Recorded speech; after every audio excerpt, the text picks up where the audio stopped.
호세아서 6장 6절입니다. 제가 가지고 있는 성경은 1261면에 있어요. 다 찾으셨죠? 아직 못 찾으셨나요? 호세아서 6장 6절 말씀.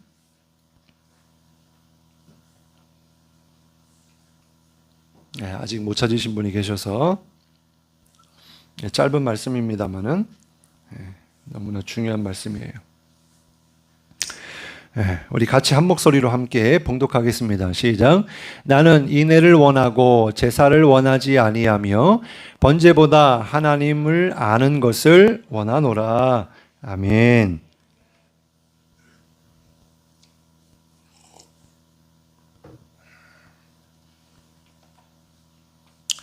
오늘 함께 은혜를 나눌 말씀의 제목, 신앙의 본질과 거짓. 첫 번째 시간으로 율법주의에 관한 말씀을 함께 나눠보기를 원합니다. 여러분, 본질은 뭘까요? 본질. 본질은요, 우리 눈에 보이는 어떤 사물이나 대상, 그 자체가 가치가 있을 수 있지만요, 눈에 보이지 않는 본질이라는 것은 그것이 존재하는 목적, 그리고 핵심이라고 할 수가 있습니다.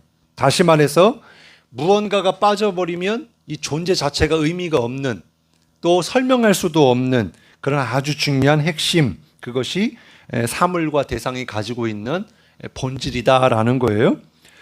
예를 들어서 어느 그 서울 비즈니스 스쿨 대표님이 이렇게 예를 들어 주시더라고요. 앞에 보면 우동이 있습니다. 네. 우동 드시고 싶으시죠? 네. 이 우동의 본질은 뭘까요? 뭐가 이것을 우동이라고 그렇게 우리가 인정할까요? 여러분, 우동에 다시마가 없으면 우동일까요? 아닐까요? 우동이죠. 다시마 없다고 해서 우동이 아닌 건 아닌 거죠. 또 뭐 거기에 들어가 있는 뭐 유부도 들어가죠. 그럼 유부가 없으면 그래도 우동인가요? 우동이 아닌가요? 우동이죠. 그게 없어도 우동입니다. 그러면 이제 둘 중에 하나겠죠. 우동이 우동되게 하는 본질은 면이냐 육수냐, 이제 두 가지가 나눠질 겁니다. 그러면 한번 만약에 국물이 없다면, 우동에 국물이 없다면 우동일까요? 우동이 아닐까요? 그냥 밀가루? 그러면 모든 우동은 다 국물이 있나요? 우리가 아는 비빔 우동 있죠? 볶음 우동 있죠? 있어요. 엄마한테 사달라고 그래요. 자, 국물이 없어도 우동일 수 있습니다. 그런데 어떠한 국물이 있고 다시마가 있고 거기에 뭐 다른 게 들어간다 하더라도 우동 면이 없으면 우동이 될까요? 안 될까요? 안 되는 겁니다. 그러니까 우동의 본질은 우동면이라고 할 수가 있어요. 뭐 여러 가지 예를 들 수가 있는데 제가 그 이야기를 보면서 그래, 별로 생각해 보지 않았는데, 뭐 짜장면도 그렇고 제가 아내랑 어제 식사하면서 물어봤거든요. 뭐 짬뽕에 대해서도 물어보고 그랬는데, 우리가 먹는 그 음식도 그런 건데 우리의 신앙에도 본질이 있다라는 거예요. 너무나 중요한 본질, 이것을 잃어버리면 신앙일 수 없는 아주 중요한 신앙의 본질, 그것을 우리가 알아야 한다라는 겁니다. 그리고 그 본질을 추구해야 하고요, 잃어버리지 말아야 한다는 거예요. 그렇지 않으면 겉으로 보여지는 건 신앙이고 신앙생활일 수 있지만, 그러나 하나님 앞에서는 그게 신앙이 아닐 수가 있기 때문에 우리는 그 본질을 알고 추구해야 됩니다. 그래서 오늘 성경이 말씀하는 신앙의 본질과 그리고 거짓은 무엇일까, 우리가 은혜를 나누려고 합니다. 먼저 신앙의 본질과 핵심은 무엇일까요? 절대적으로 없어서는 안 될 그 본질과 핵심은 뭘까요? 자, 한번 따라해 볼까요? 예수님이 구주이심을 믿는 것. 그렇죠?